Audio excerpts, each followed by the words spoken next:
Most welcome है आपका अपना YouTube channel Bihari fundamental of science पर। तो आज की इस क्लास में मैं आप सभी को क्लास 12th के बायोलॉजी के भी जितने शॉर्ट क्वेश्चन और लॉन्ग क्वेश्चन भी है जो कि फाइनल गेस क्वेश्चन है जो आपको देने जा रहे हैं। तो आप लोग वीडियो को शुरू से अंतिम तक देखिएगा और जितने भी क्वेश्चन को आप लोग को हम बताएंगे उस सभी क्वेश्चन को आप लोग कॉपी में नोट करके इतना कर लेंगे तो आपके एग्जाम में कोई भी दिक्कत नहीं होगा लॉन्ग या शॉर्ट क्वेश्चन में। तो चलिए वीडियो की तरफ चलते हैं और इसका अगर PDF नोट से अगर लेना चाहते हैं तो आप लोग इस पर कॉन्टैक्ट करेंगे तो आप लोग को दे दिया जाएगा 62 023 38 462। आप लोग इस पर कांटेक्ट करेंगे या टेलीग्राम पर। तो चलिए क्वेश्चन की तरफ चलते हैं। पहला क्वेश्चन है अलैंगिक तथा लैंगिक जनन में के उदाहरण स्पष्ट करें।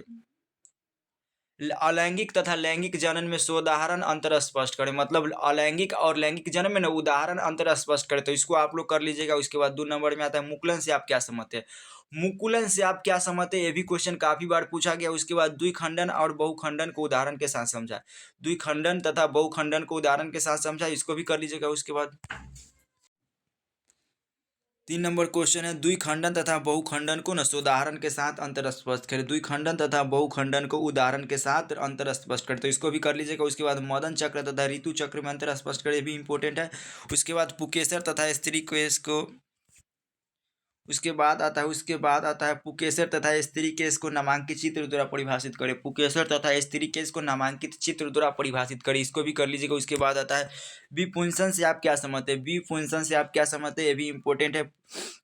कूट फल के बारे में उस उदाहरण बताए। कूट फल के बारे में उदाहरण बताए, इसको भी आप लोग कर लीजिएगा। उसके बाद बीजांड को परिभाषित करें। बीजांड को परिभाषित करें भी आए है। मादा जनन तंत्र का नामांकित चित्र बनाए, भी इसको भी आप लोग कर लीजिएगा। उसके बाद आता है शुक्राणु जनन एवं अंडज के बीच अंड जनन के बीच अंतर स्पष्ट करें, ये भी आए।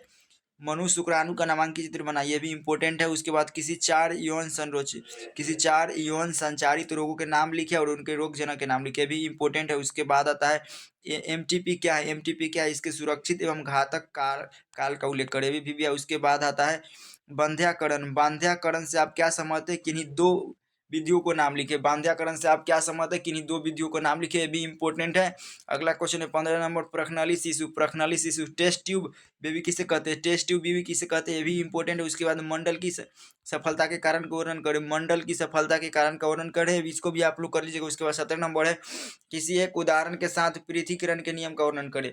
किसी एक उदाहरण के साथ ना पृथक्करण के नियम का वर्णन करें। उसके बाद सहलग्रंथा को परिभाषित करें। DNA और RNA के बीच दो मुख्य अंतर लिखे। DNA और RNA के बीच ना दो मुख्य अंतर लिखना है आप लोग को। उसके बाद सह प्रभावित तथा अपूर्ण प्रभाविता को परिभाषित करें। रक्त के कार्यों को लिखे। द्विसंकर क्रॉस का जीनोटाइसिस अनुपात लिखे। उसके बाद क्लेमाइन फिल्टर सिंड्रोम पर प्रकाश डाले, इसको भी कर लीजिएगा। उसके बाद आता है हीमीफीलिया क्या है। हीमोफीलिया क्या है। DNA की संरचना का वर्णन करें। न्यूक्लियोसाइड तथा न्यूक्लियोटाइड में अंतर स्पष्ट करें। ट्रांसक्रिप्शन का वर्णन करें। उसके बाद प्रारंभ कूट तथा समापन कूट का वर्णन करें, इसको भी कर लीजिएगा। उसके बाद जीन कोश से आप क्या समझते हैं।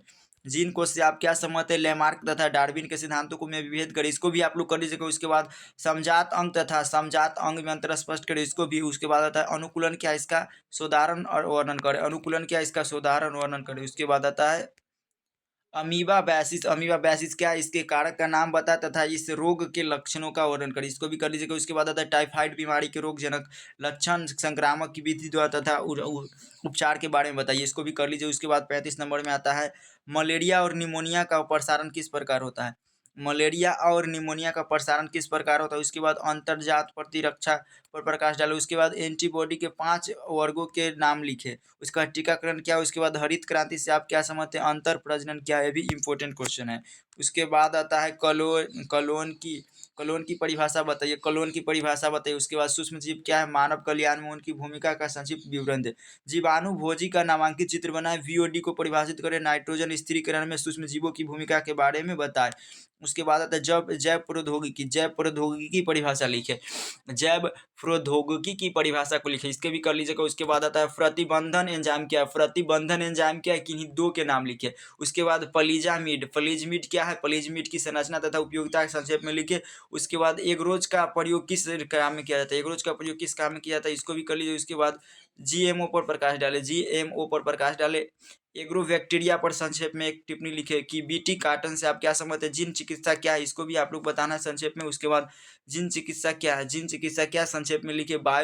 पायरेसिस क्या है? स्वभोजी एवं असहिष्णुता में अंतर स्पष्ट करें। मानव निर्मित पारिस्थितिकी तंत्र के बारे में लिखे। उसके बाद आता है कृत्रिम पारितंत्र किसे कहते हैं? कृत्रिम पारितंत्र किसे कहते हैं? आहार श्रृंखला तथा आहार जाल में विभेद करें। उसके बाद जैव विविधता को परिभाषित करें तथा इसके प्रकारों के नाम लिखे।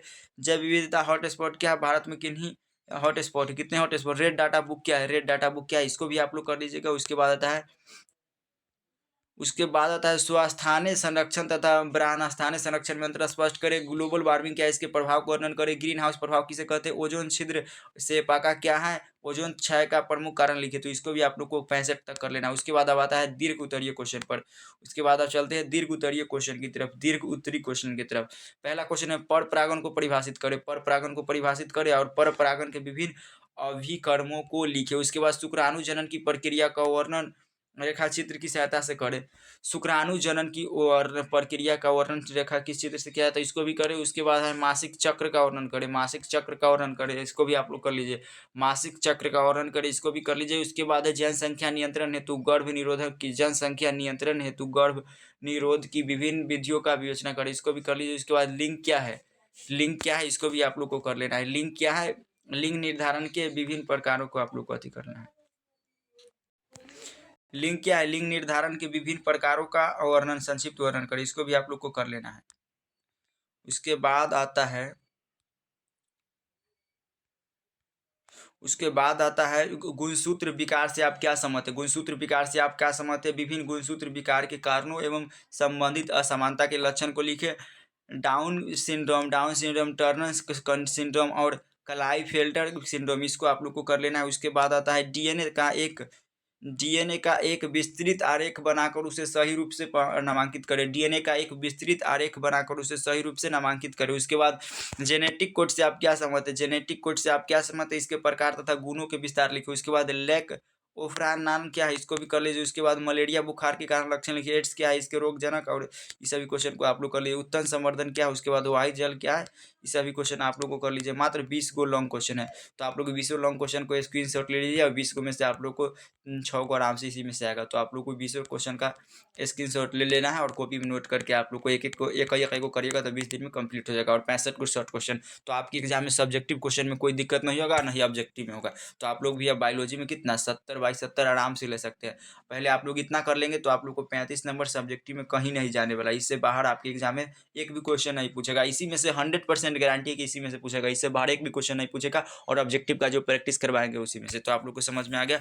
और अगर इसका पीडीएफ लेना चाहते हैं तो आप लोग इस नंबर पर कॉन्टैक्ट करेंगे तो आप लोग को पीडीएफ नोट्स दे दिया जाएगा। 62 023 38 462। आप लोग इस पर कॉन्टैक्ट करेंगे तो आप लोग को पीडीएफ नोट्स बिल्कुल फ्री में दे दिया जाएगा। बिल्कुल फ्री में, आप लोग से 1 रुपये का चार्ज भी नहीं लिया जाता। और क्लास का टाइमिंग आप लोग को पता है कि 7 बजे आप लोग को सब्जेक्टिव सेक्शन का क्लास होता है। 7 AM में सब्जेक्टिव सेक्शन का होता है और 6:20 में क्या ऑब्जेक्टिव सेक्शन का होता है और 7:30 में भी ऑब्जेक्टिव सेक्शन का। तो आप लोग को इसे टाइमिंग याद जरूर रखनी है। तो मिलते हैं नेक्स्ट वीडियो में, तब तक के लिए जय हिंद, वंदे।